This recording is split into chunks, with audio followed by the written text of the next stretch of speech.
तो आइए, आप लोगों को कक्षा 12 का अनसॉर्ट पेपर हम आपको पढ़ा रहे थे। सभी लोग फटाफट तैयार हो जाइए, बहुत जल्दी से अपना रफ कलम उठाइए और एकदम रेडी हो जाइए। हम थे 2018 set number 1 question number 6, Kirchhoff वाला नियम चल रहा था। एक तरीका हम इसका बता चुके थे, दूसरा तरीका आपको फिर बताते हैं।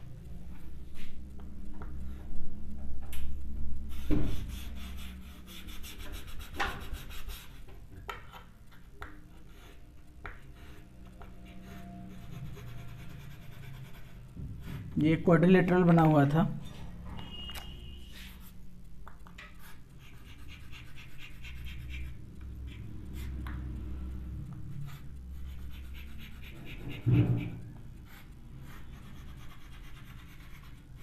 इस तरह से, और इस क्वाड्रिलेटरल की वैल्यूज दी हुई थी। 40 ओम ये रेजिस्टेंस लगा हुआ है, 60 ओम ये रेजिस्टेंस लगा हुआ है, 40 ओम ये रेजिस्टेंस लगा हुआ है, 20 ओम ये रेजिस्टेंस लगा हुआ है और 20 ओम का ये रेजिस्टेंस लगा हुआ है। ठीक है, ये ABCD आपकी वैल्यूज़ हैं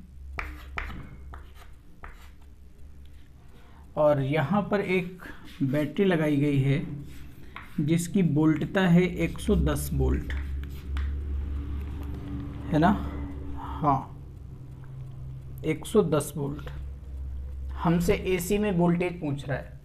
एक जो बहुत जनरलाइज मेथड है, वो जनरलाइज मेथड तो हम आपको कल पढ़ा चुके हैं, समांतर श्रेणी जोड़ने वाला। मेथड नंबर 2 है किरचॉफ का वोल्टता नियम भी इसमें लगाया जा सकता है। यहाँ से I करंट चला है, ये मान लो I1 है, ये I2 है और ये I3 है। हमको अगर I2 मिल जाए तो हम V बराबर IR निकाल के पूरे इक्वेशन का काम खत्म कर देंगे, पूरे सवाल का काम। चलो बंद पास ACD में चलेंगे। पहली चीज़ तो मैं एक नॉर्मली इक्वेशन कह सकता हूँ, I बराबर I1 plus I2 plus I3। सबसे छोटी बात, ये बात यहाँ से ही हो रही है किरचॉफ के पहले नियम से। इसके बाद हम कहेंगे बंद पास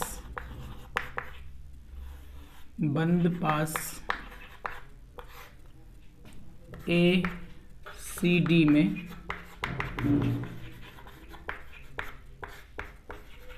किरचॉफ के वोल्टता नियम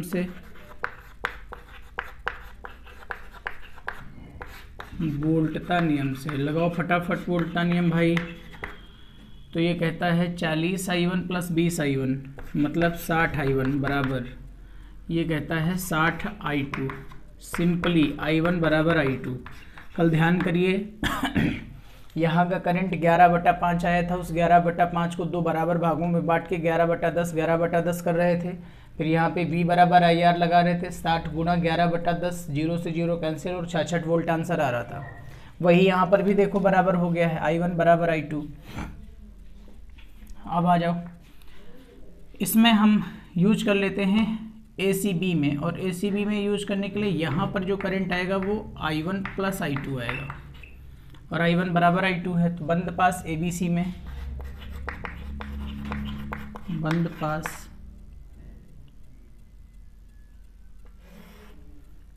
ABC में किरचॉफ के वोल्टता नियम से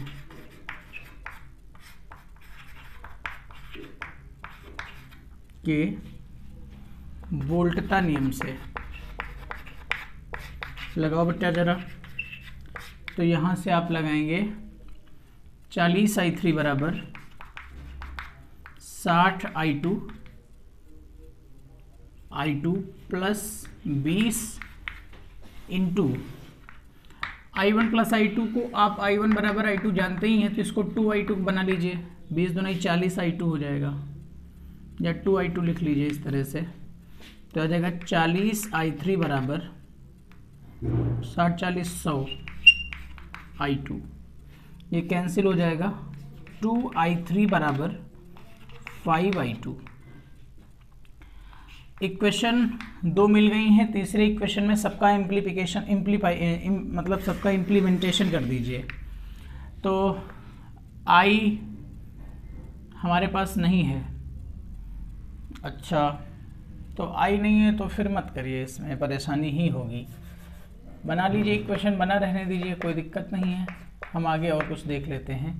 यहाँ पे एक्स वाई कर लीजिए, तो बंद पास ए बी एक्स वाई में किरचॉफ का वोल्ट नियम लगा दीजिए। तो यहाँ से बेटा आ जाएगा 40I3 बराबर 110, ये आ जाएगा I3 बराबर 11/4। तो I3 बराबर 11/4 यहाँ रख लीजिए। तो I2 वोल्टेज कितना है, 110 ही है।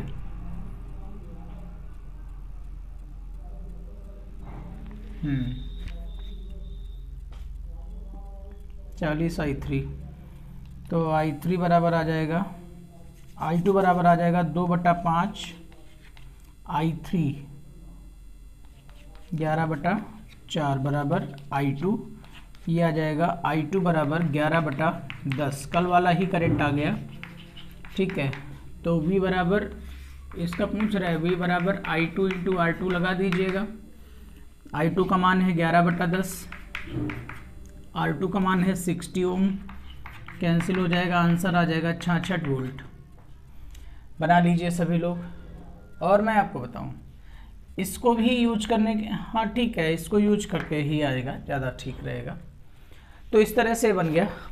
अगले सवाल में चलेंगे। ट्रांसफार्मर का सिद्धांत क्या है? आप सबको याद है, ट्रांसफार्मर अन्योन्य प्रेरण के सिद्धांत पर कार्य करता है।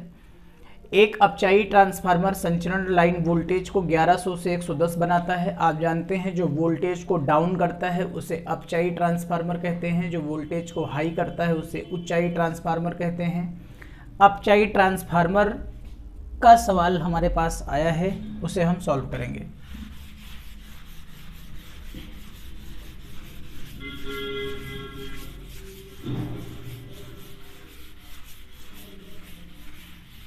देखिए सवाल मेरे पास लिखा हुआ है, एक अपचायी ट्रांसफार्मर संचरण लाइन वोल्टेज को 1100 से, यानी प्राथमिक वोल्टेज जो है V प्राइमरी है वो 1100 वोल्टेज है, और बना कितना देता है सेकेंडरी 110। इसको सेकेंडरी लिख सकते हो, या इसको V इनपुट V आउटपुट लिख सकते हो, या इसको V1 और V2 लिख सकते हो, कुछ भी जो आप लिखना चाहें। प्राथमिक कुंडली में फेरों की संख्या NP बराबर 2000 फेरे हैं, और ट्रांसफार्मर की जो दक्षता है वो 80% है, और निर्गत शक्ति जो है P आउटपुट है 4000 वाट। तो हमसे पूछता है द्वितीय कुंडली में फेरों की संख्या, N सेकेंडरी पूछता है, और आपसे P इनपुट पूछेगा कितनी पावर लगाई गई। ये नॉर्मल सा क्वेश्चन है, कोई दिक्कत नहीं, बहुत सरल है। आप समझाते हैं, चूँकि Vs बाई Vp बराबर Ns बाई Np, Vs की वैल्यू है 110, Vp की वैल्यू है 1100, N सेकेंडरी की वैल्यू हमसे पूछ रहा है, N प्राइमरी में हमारे पास 2000 फेरे हैं, 2000 फेरे हैं, ये इससे कैंसिल हो जाएगा, और ये गेरोधाम 110, N सेकेंडरी बराबर 200 फेरे, 200 टन्स। दूसरी चीज़, इफिशियंसी का फॉर्मूला हमको मालूम है, ट्रांसफार्मर की दक्षता बराबर P output upon P input. ये परसेंटेज में है तो इसको 80/100 लिख सकते हैं, बराबर आउटपुट हो रही है 4000 वाट। हमें इनपुट के बारे में जानकारी लेनी है। अगर हम इसको काटेंगे तो 80 और ये 5 बार जाएगा, 50 बार जाएगा, और ये आएगा P इनपुट बराबर 5000 वाट। यही हमारा आंसर हो गया। ठीक है, ये हो गया। अगले क्वेश्चन में चलेंगे। निम्न स्रोतों के केंद्र से प्रेक्षक की बिंदु की दूरी आधी कर देने पर प्रेक्षित विद्युत क्षेत्र का मान कितना हो जाएगा और क्यों? गजब का सवाल है, और हम आपको इसी निश्चिंत बैच की रिवीजन क्लासेस में हमने आपको पढ़ाया है। आप निश्चिंत बैच के रिवीजन क्लासेस को रेगुलर अपडेट करते रहिएगा, और बहुत अच्छा माध्यम है, आधा घंटे में ही आप फिजिक्स का रिवीजन कर लेते हैं, ये आपके लिए और सुंदर बात है। आप देखिएगा लिखा हुआ है कि इलेक्ट्रिक फील्ड बिंदु आवेश के साथ कैसे बदलता है। तो इलेक्ट्रिक फील्ड बिंदु आवेश के साथ आप जानते हो 1/r² के साथ बदलता है। डाइपोल के साथ कैसे बदलता है? 1/r³ के साथ बदलता है। और अनंत विस्तार की समतल प्लेट के कारण कैसे बदलता है, कोई चेंज नहीं होता है। ई चाहे ये कह लो या फिर ये कह लो r⁻�0, कुल मिलाकर के r पर किसी भी प्रकार से इस स्थिति में इलेक्ट्रिक फील्ड डिपेंड नहीं करता है। तो अगर बीच की दूरी आधी कर दोगे तो समझ में आ रहा है इलेक्ट्रिक फील्ड 4 टाइम्स हो जाएगा, यहाँ इलेक्ट्रिक फील्ड 8 टाइम्स हो जाएगा और यहाँ इलेक्ट्रिक फील्ड नो चेंज रहेगा। लगाने के लिए कैसे लगाएंगे, E1/E2 बराबर इसमें लगाएंगे r2² बाई r1², r1 की जगह पे r रख दीजिएगा, r2 की जगह पे r/2 रख दीजिएगा। दूरी आधी की जा रही है और इसमें भी आपको यही काम करना है, r1 की जगह पे r रखना है, r2 की जगह पे 2r रखना है और E1/E2 बराबर r2³ वैल्यू आपको लगानी है। और यहाँ पर बता देना है चूंकि अनंत विस्तार की समतल आवेशित अचालक प्लेट के कारण वैद्युत क्षेत्र दूरी पर निर्भर नहीं करता है, अतः वैद्युत क्षेत्र नहीं बदलेगा। अगला क्वेश्चन है लॉरेंज बल क्या है। आप सभी लोग लॉरेंज बल के बारे में जानते हैं, F = QVB sin थीटा, खूब ढंग से पढ़ा है। तो आप बता दीजिएगा लॉरेंज बल क्या होता है।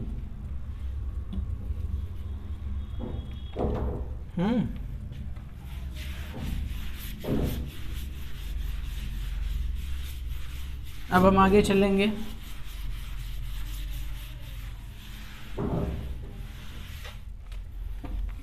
लिखा हुआ है L तथा 4L लंबाई के धारावाही चालकों को मोड़कर 2 फेरों तथा 4 फेरों की कुंडली बनाई जाती है। यदि दोनों कुंडलियों में समान धारा प्रवाहित की जाए तो उनके केंद्र पर उत्पन्न चुंबकीय क्षेत्र की तीव्रता का अनुपात ज्ञात कीजिए। बहुत अच्छा सवाल है। देखिए पहली बात लिखी हुई है, एक L लंबाई का वायर है और इसको मोड़ा जाता है। तो जब इसको मोड़ा जाता है तो 1 फेरे नहीं आते हैं, जब मोड़ा जाता है तो इसमें 2 फेरे आते हैं।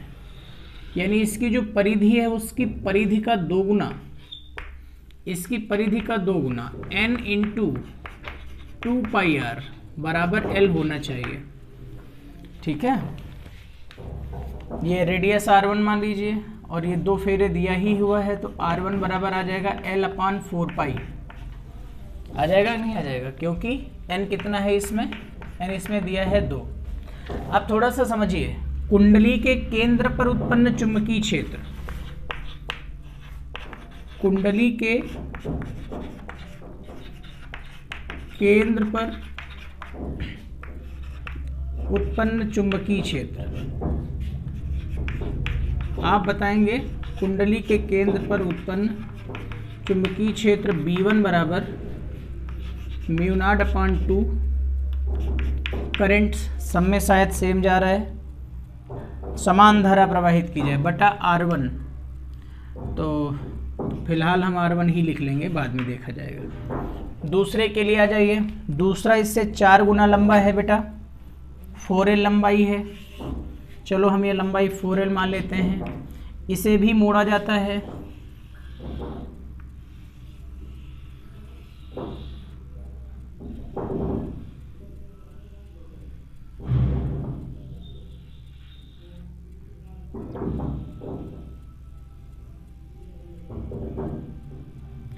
इस तरह से इसे भी मोड़ा जाता है।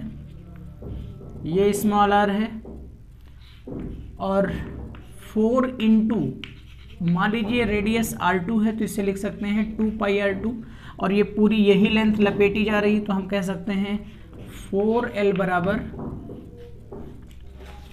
4 फेरे हैं ना, 4 × 2πr2, ये कैंसिल होगा और r2 बराबर आ जाएगा L/2π। इसमें उत्पन्न चुंबकीय क्षेत्र निकालिए।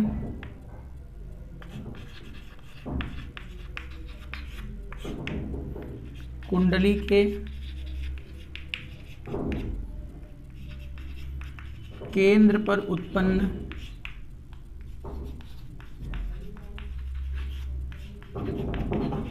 चुंबकीय क्षेत्र, तो ये हमारा आ जाएगा B2 बराबर μ0/2 I/r2। दोनों का अनुपात ज्ञात करना है, B1/B2 लगा दीजिए B1 अपॉन B2 लगा दीजिए, ये आ जाएगा mu naught upon 2 I upon R1, और ये आ जाएगा mu naught upon 2 I upon R2। तो म्यू नॉट आई कैंसिल हो जाएगा, 2 से 2 कैंसिल हो जाएगा, B1 बटा B2 बराबर R2 बाई R1 आ जाएगा, B1 बटा B2। R2 का मान रख दीजिए L अपॉन 2 पाई, R1 का मान रख दीजिए L अपॉन 4 पाई। ये डिलीट, ये डिलीट, ये डिलीट, ये डिलीट, B1 रेशियो B2 बराबर 2:1। ये हमारा आंसर आएगा। ठीक है,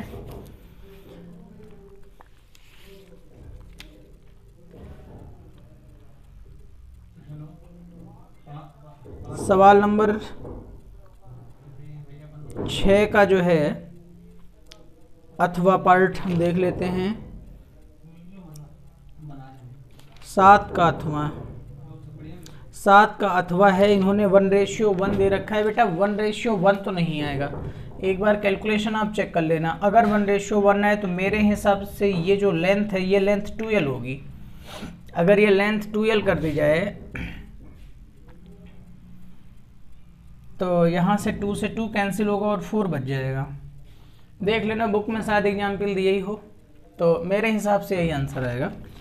अगले क्वेश्चन में हम बढ़ते हैं। हाइड्रोजन परमाणु के लिए बोहर मॉडल की परिकल्पनाएं लिखिए तथा समझाइए। बोहर के परमाणविक मॉडल के आधार पर इलेक्ट्रॉन की nवीं कक्षा के लिए त्रिज्या का व्यंजक स्थापित कीजिए। आसान सा क्वेश्चन है, आई थिंक आप सब लोगों को आ जाएगा।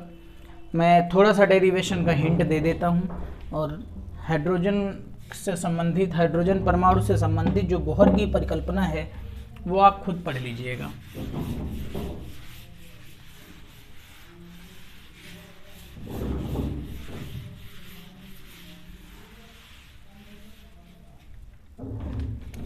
लिखा हुआ है, मान लीजिए ये हाइड्रोजन सदृश कोई नाभिक है, इसका न्यूक्लियस में चार्ज प्लस ही होगा। सिंगल इलेक्ट्रॉन ये मूव कर रहा है स्मॉल r रेडियस में, तो इसका जो इलेक्ट्रोस्टैटिक फोर्स है नाभिक और इलेक्ट्रॉन के बीच में, वही इसको अभिकेंद्र बल प्रदान करेगा। तो मैं इस तरह से बोल सकता हूँ कि mv² बाई r बराबर 1/4πε0 और Ze² बाई r²। ठीक है, इक्वेशन चाहो तो ऐसे ही पड़ा रहने दो। हाइड्रोजन से संबंधित, हाइड्रोजन परमाणु से संबंधित जो बोहर हाइपोथेसिस है वो कहती है mvr = NH/2π। इस तरह से अगर इसका हम स्क्वायर कर देते हैं तो आ जाता है mv² v² r² बराबर n² h² बटा 4π²।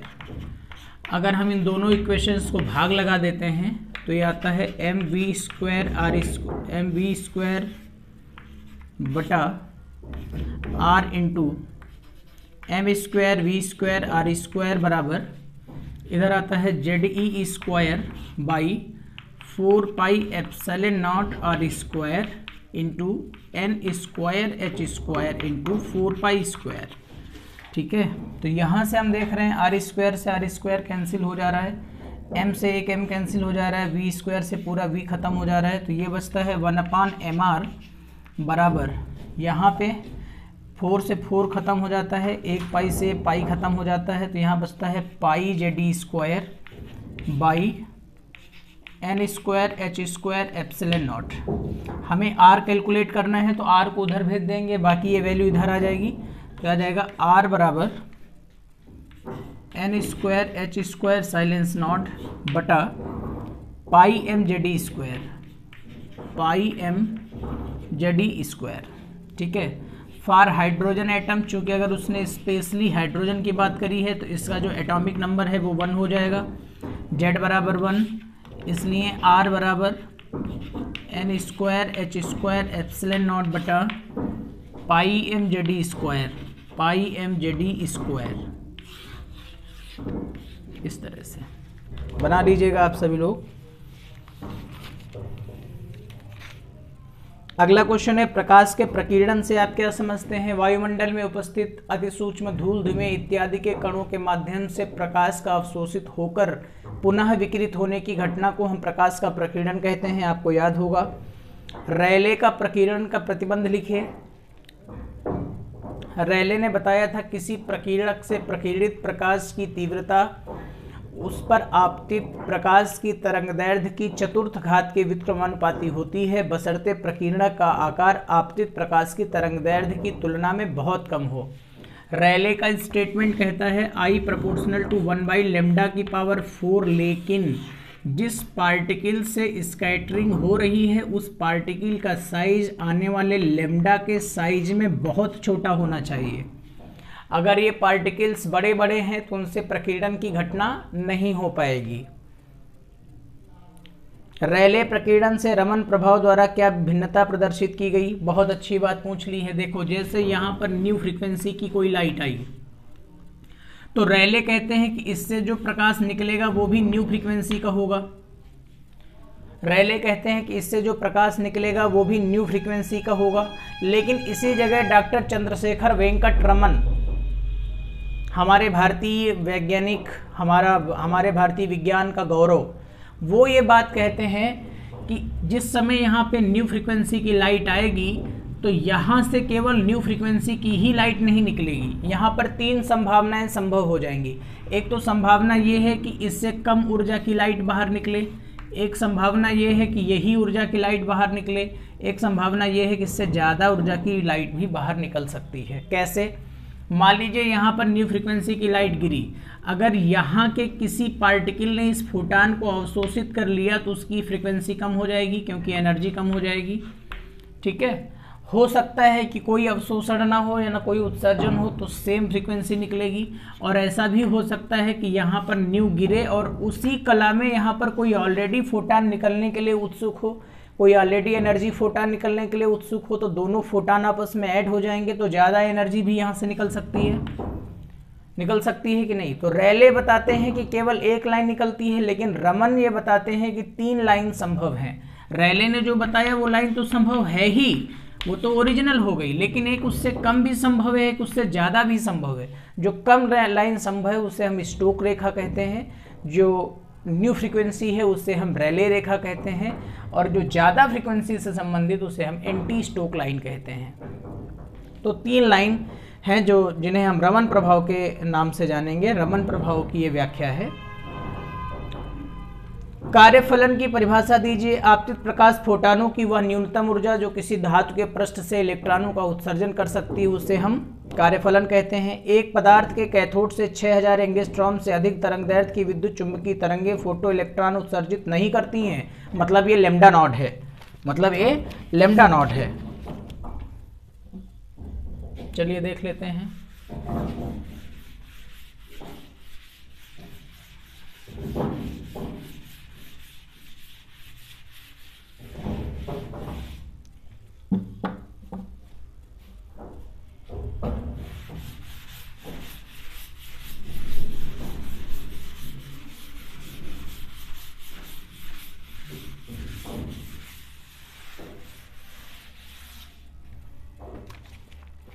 लैम्डा नॉट बराबर 6000 angstrom.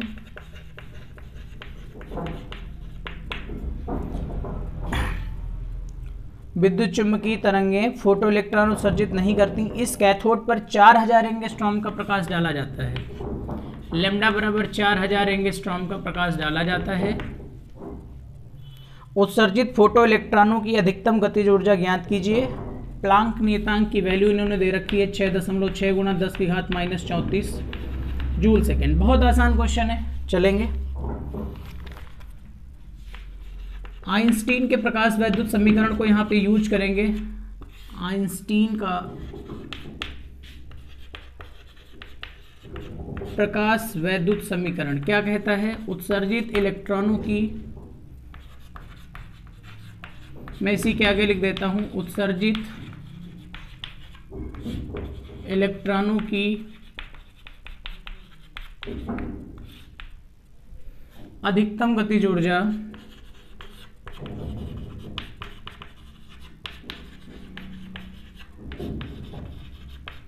Half mv² maximum hc of 1/λ minus 1/λ naught. ये हमें निकालनी है। मोस्टली ये इलेक्ट्रॉन वोल्ट में दी जाती है वैसे, हालांकि ये कोई ज़रूरी बात नहीं है, लेकिन ज़्यादातर ऐसा ही होता है। चलो मान रख लेते हैं 6.6 गुणा 10 की घात -34, 3 गुणा 10 की घात -8, 1/λ 1/4 गुणा 10 की घात -7 माइनस 6 गुणा 10 की घात -7। मैंने कुछ पैरामीटर्स डायरेक्ट चेंज किए हैं। एंगस्ट्रॉम को मीटर में 4000 को जब आप बनाओगे तो 4 गुणा 10 की घात -7 मीटर आएगा। 6000 को जब मीटर बनाओगे तो 6 गुणा 10 की घात -7 मीटर आएगा। जल्दी पढ़ाने का सिर्फ एक लॉजिक है कि आपका समय फालतू में नष्ट ना हो, आपको ये ना लगे कि हमने आपका डाटा बिना मतलब का यूज करवाया है। 3 गुणा 10 की घात -8, जब दोबारा चला के देखिएगा आप सबको आएगा, बटा 10 की घात -7, लासा 12 आ जाएगा, 4 3 12, 6 दूनी 12, और ये आ जाएगा, ये ऊपर जाएगा। ये 19.8 होता है, मुझे कंफर्म याद है, लेकिन आज नहीं करेंगे। 10 की घात 15, ये 10 की घात -19 बनाएगा, ये भी मुझे कंफर्म याद है। तो हाफ mv² मैक्सिमम बराबर, और आपको भी याद रहना चाहिए, तो 10 की घात 15 और 34 19 बनेगा। 6.6 गुणा 3 गुणा 10 की घात -19 बटा 12। अगर हम चाहें तो 1.6 गुणा 10 की घात -19 से भाग लगा दें तो इलेक्ट्रॉन वोल्ट बन जाएगा। ये कैंसिल हो जाएगा, 3 के 3, 3 चौक 12 आ जाएगा। हाफ mv² मैक्सिमम बराबर, ये कैंसिल हो जाएगा, और 66 बटा 64 करके कोई डिजिट आएगी, ये 33 बटा 32 आ जाएगा। 1 पॉइंट और 0 बनेगा आगे, 32 × 96, 1.03 इलेक्ट्रॉन वोल्ट अप्रॉक्स आंसर आएगा। हाँ, यही आंसर आ रहा है। बहुत अच्छे, हम तो हल कर ले गए। चलिए लास्ट क्वेश्चन इस अनसॉल्व का देखते हैं। द्रव्यमान ऊर्जा संरक्षण का नियम लिखिए। आप सब जानते हैं अगर मास लॉस होगा तो एनर्जी आएगी, अगर एनर्जी लॉस होगी तो उसी के रेस्पेक्ट में मास प्रोड्यूस हो जाएगा। नाभिक के एक न्यूट्रॉन का एक प्रोटॉन तथा एक बीटा कण, बीटा कण उत्सर्जन का एग्जाम्पल है भैया 0n1। ये न्यूट्रॉन जो है कन्वर्ट होता है एक प्रोटॉन में और एक इलेक्ट्रॉन में, और ऐसा जब भी होगा तो एंटी न्यूट्रिनो बनेगा। प्रायः एंटी न्यूट्रिनो या न्यूट्रिनो मासलेस ऑब्जेक्ट है, इनका कोई मास नहीं होता है। हालांकि क्वांटम मैकेनिक्स में आजकल यह भी मान लिया गया है बहुत हाई टेक्नोलॉजी के माध्यम से, बहुत माइन्यूट इनका भी मास होता है, लेकिन कक्षा 12 तक ऐसी कोई विवेचना नहीं है कि इसका भी कोई मास होता है, इसलिए डोंट वरी। अब सिंपल है, अगर यहाँ पर एनर्जी रिलीज हो रही है सपोज करो, तो इधर का मास इधर के मास से, इधर का मास इधर के मास से कम होगा, और जितना मास कम होगा वही मास E बराबर डेल्टा m इंटू c² के अकॉर्डिंग आगे चेंज हो जाएगा। देखते हैं।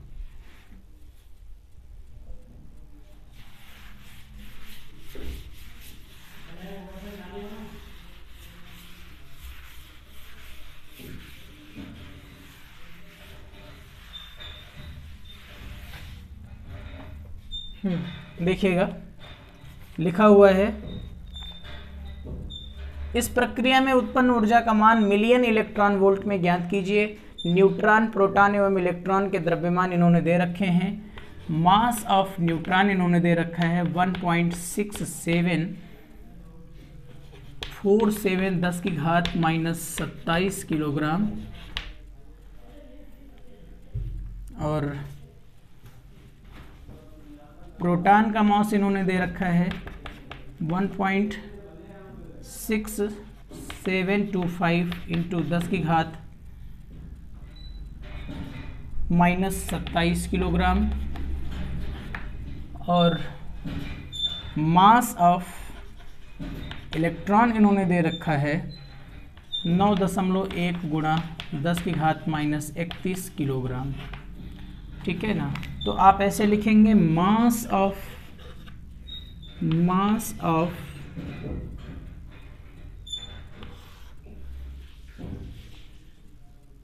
LHS, लेफ्ट हैंड साइड का मास, तो खाली मास है mn कितना है 1.6747 10 की घात -27 किलोग्राम, और मास ऑफ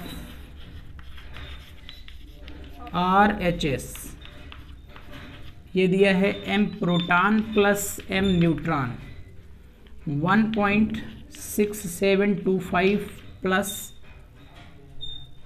अगर इसको हम पावर 27 बनाना चाहें तो इसके 4 डेसिमल इधर लाने पड़ेंगे और इसको लिखना पड़ेगा 0.00091 0.00091 और 10 की घात सॉरी उल्टा हमने कर दिया है, इसको लिखना पड़ेगा 91000, राइट साइड में 0 पढ़ेंगे, नहीं भाई ठीक तो था, इधर आएंगे तब पावर कम होगी 0.00091 और पूरे में 10 की घात -27। सबको ऐड कर दीजिए इधर वाले को 1.6725 और 0.00091 ये 0 बढ़ा लीजिए 1 9 5 14 2 1 3 7 6 1.6734 1.6734 गुणा 10 की घात -27 kg, ये मास ऑफ RHS है। ये मास ऑफ LHS है, देखिए 1.67341 है और ये 1.6747 है, ये ज़्यादा है।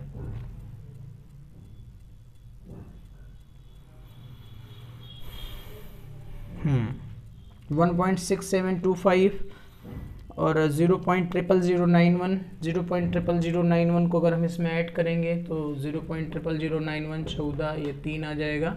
चलो इधर का मॉस बेटा कम ही आया है, इधर का मॉस कम इसलिए आया है क्योंकि या तो यह न्यूट्रिनो का इशू है या फिर ऐसी दशा में एनर्जी रिलीज होने के चांस कम है, क्योंकि मास तो नेगेटिव आने लगा है, मास तो लेफ्ट साइड का ज़्यादा है, लेकिन अपने को इससे मतलब नहीं है। अब डेल्टा एम निकाल लीजिए, जो ज़्यादा हो उससे कम वाले को घटा दीजिए, तो ये है हमारे पास 1.6747 माइनस 1.67341 पावर 10 की घात -27।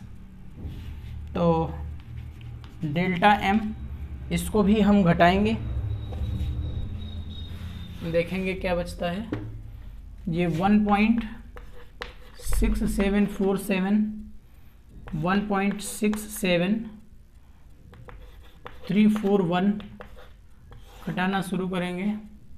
10 में 1 गया 9, 6 में 4 गया 2, 4 में 3 गया 1, बाकी 0 0 0.0 0.00129 kg 0.00129 into 10 to the power -27 kg। अब हमें एनर्जी मिलियन इलेक्ट्रॉन वोल्ट में निकालनी है, तो अगर ये AMU में चेंज हो जाता, अगर ये कैलकुलेटर चालू करो, अगर ये AMU में चेंज हो जाता तो AMU में चेंज हो जाने के बाद में फिर हम इसको डायरेक्ट 931 से गुणा करा सकते थे। तो चलिए भाग लगाइए एक, डेल्टा एम बराबर ये हो जाएगा 0.00129 बाई 1.66 10 की घात -27 और ये भी होता है 10 की घात -27। अब ये वैल्यू AMU में आ जाएगी, तो कैलकुलेटर हम चला लेते हैं, आ जाएगा 0.00129 बाई 1.66, आंसर आएगा 0.00077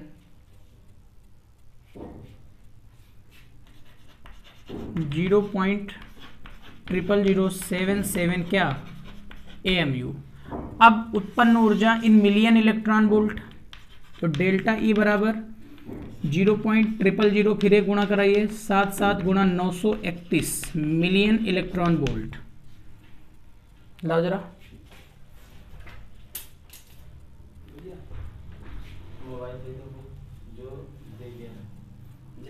मिलियन इलेक्ट्रॉन वोल्ट 0.000077 गुना 931 0.71687 आ रहा है, इनका 0.73125 आ रहा है। तो कायदे में 71 फिर भी कम आ रहा है अपना। तो आपको हमने प्रोसेस बता दिया, और हो सकता है कि हमसे कहीं कैलकुलेशन फॉल्ट हो। तरीका आप देख लीजिएगा, सेम तरीका है, कहीं कोई अंतर नहीं है। इधर का मॉस निकालो, इधर का मॉस निकालो, दोनों को घटा दो, फिर एक AMU से भाग लगा दो, तो ये पूरा AMU बन जाएगा। उसको 931 से अगर गुणा करा दोगे तो मिलियन इलेक्ट्रॉन वोल्ट में आंसर आ जाएगा। तो ठीक है, 2018 का ये सेट समाप्त हो चुका है। आगे हम लोग 2018 सेट नंबर 2 पढ़ना शुरू करेंगे। तब तक के लिए इतना ही। और आप सबको ये क्लास अच्छी लगी हो तो प्लीज़ इस वीडियो को लाइक कर दीजिएगा। थैंक यू सो मच बेटा।